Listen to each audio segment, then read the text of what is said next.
बच्चों, सुप्रभात। मैं डॉक्टर सुमन गुप्ता, सह आचार्य समाजशास्त्र, राजकीय महाविद्यालय नावानगर। बच्चों, अभी तक हमने सामग्री संकलन के प्राथमिक स्रोतों की चर्चा की थी। आज हम करेंगे द्वितीयक स्रोत और इनको बोलते हैं सेकेंडरी सोर्सेज। ठीक है। तो जिन स्रोतों से द्वितीयक सामग्री एकत्रित की जाती है वे क्या कहलाते हैं? द्वितीयक स्रोत कहलाते हैं। मैंने आपको पहले ही बताया था कि जो सामग्री अनुसंधानकर्ता ने स्वयं संकलित नहीं करके किसी अन्य द्वारा संकलित की गई सामग्री को जब वो अपने अध्ययन में स्थान देता है तो वो द्वितीयक स्रोत कहलाते हैं। अपन परिभाषा देखेंगे इनकी, और इस परिभाषा में देखते हैं पीएच मान की डेफिनेशन। पीएच मान का कहना है ये द्वितीयक स्तर पर प्राप्त किए गए हैं और इसलिए द्वितीयक स्तर पर प्राप्त किए गए तथ्य होते हैं जो प्रथम बार एकत्रित किए हुए नहीं होते हैं, बल्कि अन्य व्यक्तियों के द्वारा एकत्र मूल तथ्यों के आधार पर रचित तथ्य होते हैं। अर्थात अनुसंधानकर्ता स्वयं संकलित इन्हें नहीं करता है, किसी अन्य के द्वारा संकलित तथ्य को अपने शोध कार्य में उपयोग में लेता है। इसीलिए कह रहे हैं कि मूल तथ्यों के मूल संकलन किसी और के द्वारा किया जाता है और उपयोग किसी और के द्वारा जब किया जाता है तो वो द्वितीयक स्रोत कहलाते हैं। जॉन मेज कहते हैं कि द्वितीयक स्रोतों का निर्माण कही सुनी बातों एवं अप्रत्यक्ष दर्शकों के आधार पर होता है। इसी बात को पीवी यंग ने कहा कि द्वितीयक तथ्यों का उपयोग करने वाले और उन्हें एकत्र करने वाले लोग क्या होते हैं? पृथक पृथक होते हैं, अलग अलग होते हैं। मतलब प्राथमिक तथ्य एकत्रित किसी और ने किए, जब दूसरा उसका उपयोग करता है वो उसके लिए द्वितीयक तथ्य हो जाते हैं। तो तथ्यों का संकलन करने वाले द्वितीयक तथ्यों में अलग अलग होते हैं, उपयोग करने वाला अलग होता है और संकलनकर्ता अलग होता है। तो अब इन परिभाषाओं से स्पष्ट हो जाता है कि द्वितीयक स्रोत शोधकर्ता के लिए वे स्रोत हैं जो उससे पहले किसी अन्य शोधकर्ता ने एकत्र किए थे। अर्थात सामग्री जो एकत्र करता है उसके बाद उसी सामग्री को अन्य उपयोग करते हैं। तो जब वो उसका उपयोग करते हैं तो क्या करते हैं? संकलनकर्ता का संदर्भ भी देते हैं कि हमने ये कहाँ से लिए हैं। जैसे आप न्यूज़पेपर वगैरह पढ़ते हो तो उसमें फ़ोटो के नीचे आता है ना, संकलनकर्ता ये व्यक्ति है। तो इसी तरह से वो लिखता है कि भाई ये काम मेरा नहीं है, मैंने अपने अध्ययन में इसका उपयोग किया है। तो इसके लिए कहाँ से ये लिया है उसका वो संदर्भ देता है। फिर इसमें हम कहेंगे संदर्भ देते हैं और बाद द्वितीयक स्रोतों को बाद में सामग्री का उपयोग करने वालों के लिए ये सामग्री का द्वितीयक स्रोत हो जाता है। द्वितीयक स्रोतों को हम दो भागों में बांट सकते हैं, एक व्यक्तिगत प्रलेख और एक सार्वजनिक प्रलेख। व्यक्तिगत प्रलेख की जब हम चर्चा करेंगे, व्यक्तिगत प्रलेख को बोलते हैं पर्सनल डॉक्यूमेंट्स, और व्यक्तिगत प्रलेख लिखित सामग्री होती है। ये प्रकाशित और अप्रकाशित दोनों रूपों में उपलब्ध होती है। जो सामग्री व्यक्ति अपने अथवा समाज से संबंधित घटनाओं के संबंध में लिखता है वह क्या है? व्यक्तिगत प्रलेख कहलाता है। आपसे 1 नंबर के प्रश्न में पूछा जा सकता है व्यक्तिगत प्रलेख को डिफाइन करो या लिखो, तो आपको पता होना चाहिए कि व्यक्तिगत प्रलेख क्या है। यह सामग्री व्यक्ति विशेष के दृष्टिकोण, अनुभव, विचारों, भावनाओं, आदर्शों और मूल्यों आदि के प्रभाव के अनुसार होती है।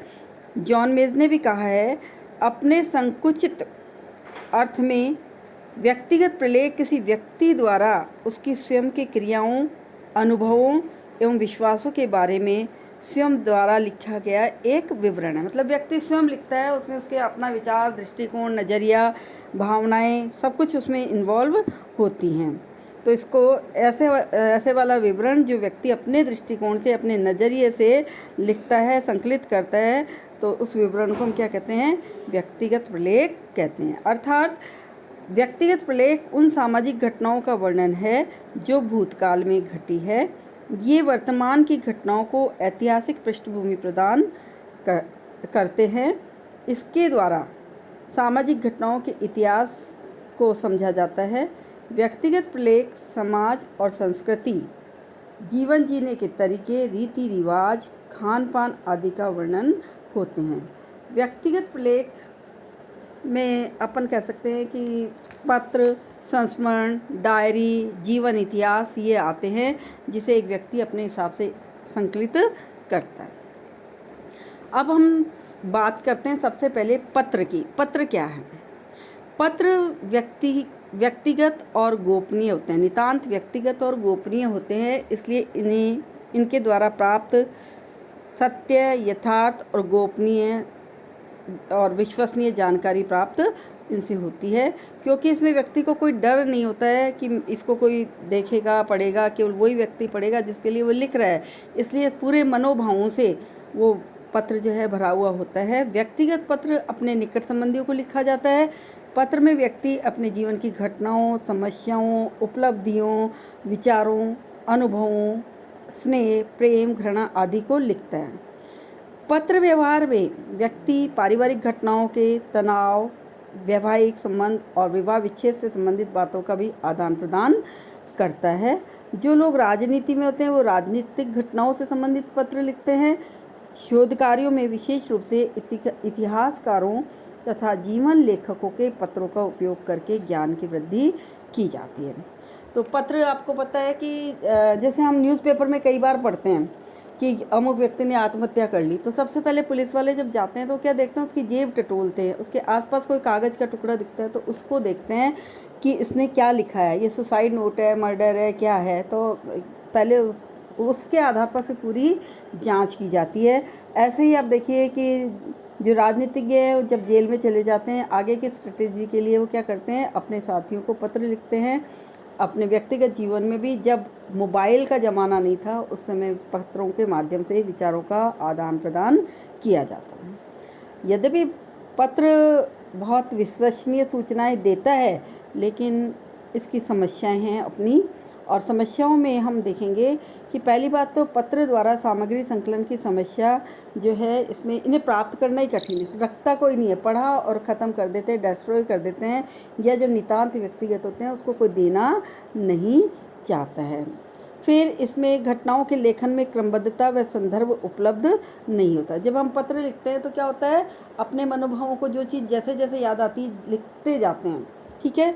तो इसलिए जैसे आप पत्र लिखते हैं तो हम क्या कहते हैं, मैं यहाँ सकुशल पूर्वक हूँ, आशा है आप भी सकुशल पूर्वक होंगे। फिर आगे पढ़ाई की बात लिखी और फिर आपने लिखा, पिताजी पिछले वीक मेरे को डेंगू हो गया था, तो आप लिख रहे हो मैं सकुशल हूँ, आप सकुशल होंगे, फिर मतलब सीक्वेंस टूट जाती है इसमें। तो पत्रों में क्या होता है, क्रमबद्धता और संदर्भ, कहाँ से ली बात, मैंने सुना है ऐसा होगा, लेकिन ये नहीं बताया जाता कि कहाँ से पढ़ा है, क्या है। तो इसलिए हम कहेंगे पत्रों में संदर्भ का अभाव पाया जाता है और क्रमबद्धता का भी अभाव पाया जाता है। नेक्स्ट है, घटना का पूर्ण वर्णन नहीं होने के कारण निष्कर्ष निकालना कठिन है। पत्रों में हम संक्षिप्त में सारी चीज़ें लिख देते हैं, लेकिन निष्कर्ष रूप में क्या हुआ ये बात नहीं लिखते हैं, तो निष्कर्ष निकालना थोड़ा कठिन लगता है। नेक्स्ट है, पत्र लेखन के पक्षपातपूर्ण दृष्टिकोण के कारण इससे प्राप्त सूचनाएं कम विश्वसनीय होती है। पत्र जब हम लिखते हैं, अपने निकटतम को लिखते हैं, तो हम क्या करते हैं, अपनी गलतियों को, अपनी कमियों को छुपा जाते हैं और दूसरों की गलतियों को, दूसरों की कमियों को उजागर करने का काम करते हैं। तो इसलिए हम कहेंगे कि पत्रों में एक समस्या ये आती है कि इसमें व्यक्ति जब पत्र लिखता है तो उसका अपना नज़रिया काम करता है। इसके बाद दूसरा है व्यक्तिगत प्रलेख संस्मरण। संस्मरण में क्या होता है कि व्यक्ति के जीवन की घटनाएं, रोमांचकारी अनुभव, यात्राओं का वर्णन आदि संस्मरण होते हैं। जैसे कोलंबस, फायान, मैगस्थनीज, वास्को डिगामा, इन्होंने जो अपनी यात्रा की उसका वर्णन संस्मरण लिखे हैं। और संस्मरण में जो है हम देखते हैं कि एक समय विशेष के लोगों के रीति रिवाज, संस्कृति, रहन सहन, खान पान आदि को समझा जा सकता है इसके माध्यम से। यद्यपि तथ्य संकलन के द्वितीयक स्रोत के रूप में संस्मरण समृद्ध सामग्री उपलब्ध कराते हैं, परंतु संस्मरणों में भी कभी एक तो क्रमबद्धता का अभाव पाया जाता है और दूसरा तार्किकता का अभाव पाया जाता है। आप उसको तर्क के रूप में नहीं ले सकते हैं, तो इसलिए हम ये कहेंगे कि इसमें तार्किकता का अभाव पाया जाता है। तीसरा है डायरी। डायरी में हम कहेंगे, डायरी भी एक गोपनीय दस्तावेज होता है, इसलिए व्यक्ति अपने जीवन के गोपनीय तथा महत्वपूर्ण सत्य को निसंकोच डायरी में वस्तुनिष्ठता के आधार पर वस्तुनिष्ठता तथा निष्पक्ष रूप से लिखता है, क्योंकि इसमें क्या होता है, व्यक्ति को ये लगता है कि ये तो मेरे लिए लिख रहा हूँ मैं, इसलिए कुछ भी लिख लेता है उसमें। तो हम कह रहे हैं वस्तुनिष्ठ होता है, जो मन में भाव आता है वही लिखता है, निष्पक्ष रूप से लिखता है। इसलिए डायरियाँ व्यक्तियों की गोपनीय व्यक्तिगत सूचना एकत्र करने के अच्छे द्वितीयक स्रोत कहे जा सकते हैं। डायरी सबसे ज़्यादा रहस्योद्घाटन करने वाली होती है, क्योंकि व्यक्ति इसमें घटनाओं के घटित रूप एवं घटित होने से लेकर संपन्न होने तक की सारी चीज़ों को स्पष्ट रूप में लिख लेता है। व्यक्ति को इसे लिखते समय मन में भय नहीं होता कि वह जो लिख रहा है उसे कोई पढ़ेगा। डायरी शोध कार्यों में सहायता करती है, जैसे महापुरुषों की यात्रा वर्णन, जीवन वृत्तांत, जेल या युद्ध के संस्मरण आदि का वर्णन उनकी डायरियों से प्राप्त हो जाते हैं। तो इसलिए हम कहेंगे कि डायरी भी क्या है, व्यक्तिगत प्रलेख का एक प्रकार है जो महत्वपूर्ण सूचनाएं संकलन करके हमें उपलब्ध कराता है। परंतु डायरी की अपनी सीमाएं हैं, अपनी लिमिटेशंस हैं, उनकी चर्चा भी हम यहाँ करेंगे कि जब डायरी लिखता है कोई भी व्यक्ति, तो डायरी सामग्री का स्रोत है, परंतु उसमें घटना का वर्णन तथा सामग्री का प्रस्तुतिकरण व्यवस्थित एवं क्रमबद्ध नहीं होता। बात वही है कि व्यक्ति के जो याद आता जाता है वो उनको लिखता जाता है, तो क्रमबद्धता नहीं पाई जाती है। दूसरा है, कभी कभी लेखक डायरी में कुछ बातों को बढ़ा चढ़ा कर लिख देता है। कारण क्या है, वो ये सोचकर कि कभी कोई इसे पढ़ेगा या प्रकाशित करेगा तो क्या होगा, मेरी बुराई हो जाएगी या कुछ गलत समझा जाएगा मुझे, इसलिए वो क्या करता है, उन चीज़ों को छिपा जाता है जो वास्तविक है, और जो वास्तविक नहीं है उनको बढ़ा चढ़ा कर लिख देता है। जॉन मेज ने कहा भी है, डायरिया जीवन की नाटकीय एवं संघर्षात्मक पक्षों को तो बढ़ा चढ़ा कर वर्णन करती है, परंतु कई महीनों के सुखद अनुभव के क्षणों को उसमें उचित स्थान नहीं दिया जाता है।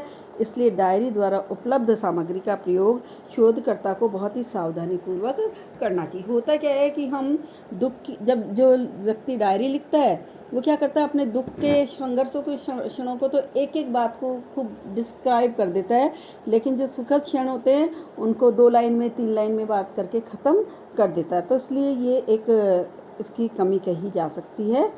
फिर व्यक्तिगत प्रलेख का नेक्स्ट टाइप है जीवन इतिहास, लाइफ हिस्ट्री।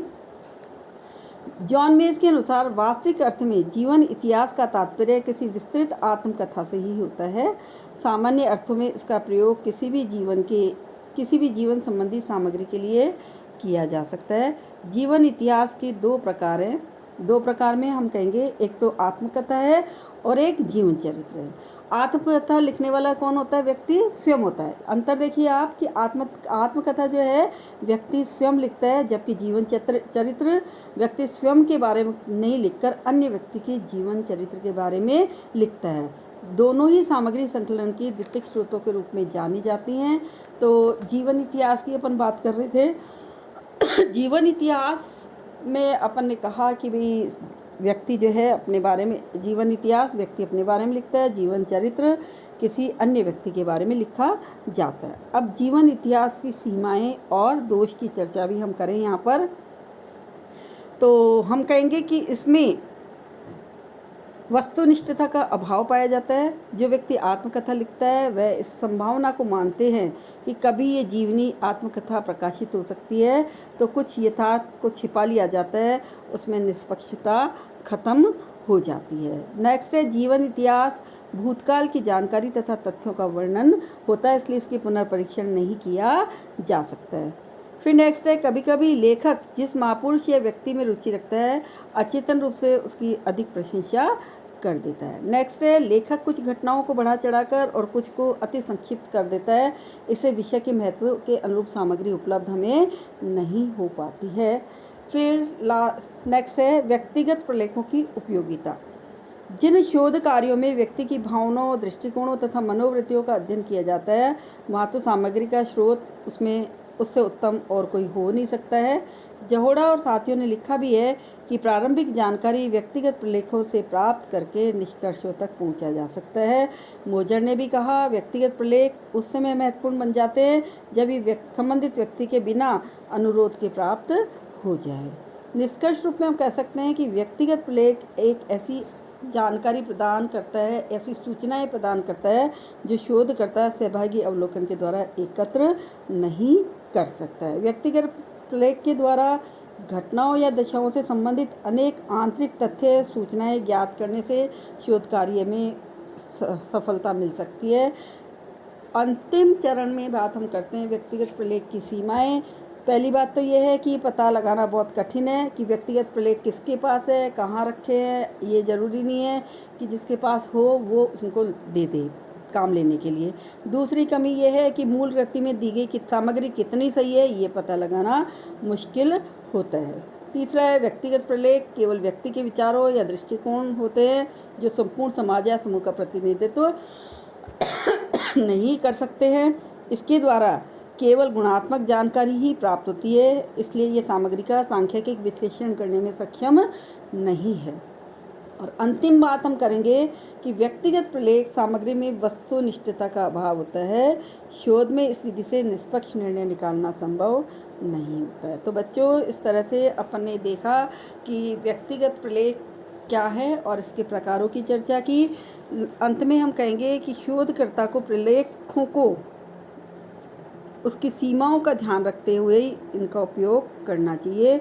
जैसे जिस रूप में मिला है उसी रूप में उसका उपयोग हमें नहीं करना चाहिए। तो बच्चों, आज के लिए इतना ही, और हम नेक्स्ट क्लास में फिर आगे का करेंगे। तो धन्यवाद। और कल आप सब लोग पढ़ कर आए, जो नहीं समझ आए पहले हम उसको डिस्कस करेंगे और उसके बाद नया इसी का आगे का लास्ट बचा हुआ भाग करेंगे। धन्यवाद।